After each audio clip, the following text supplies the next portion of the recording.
The anime adaptation for Gachiakuta has become pretty renowned, having made waves last year for its aesthetic and entertaining English dub.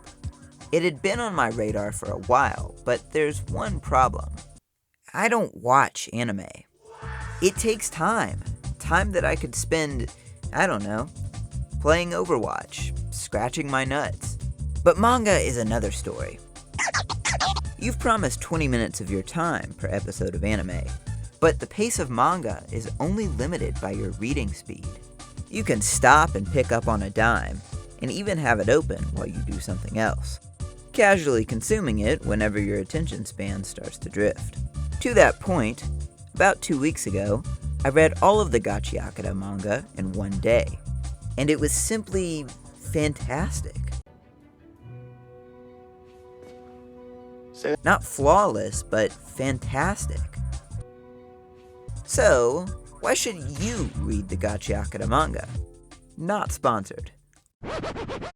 Art duties are split between the author, Urana, and guest artist Ando Hideyoshi. Ando is a master of graffiti, designing a lot of the background details in the cover art and cities of the ground. It adds so much character to the world itself, art and creativity thriving in a world plagued by pollution and monsters. Not sure if he contributes to the color spreads, but oh man.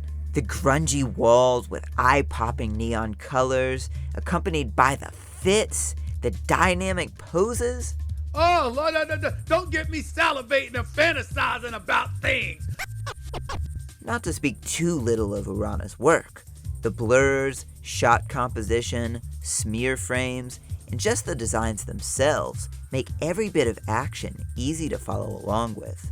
I never found myself having to squint and figure out where someone or something was moving to. The art of motion is very underappreciated in a print medium such as manga. Your brain can fill in details from panel to panel, but leave too many gaps and it's hard to tell what's happening. The paneling itself is great too. Unconventional shapes and distorted borders make the outside just as interesting to look at as the inside. Stylized is one of those words I hate using because it feels like such a nothing burger descriptor.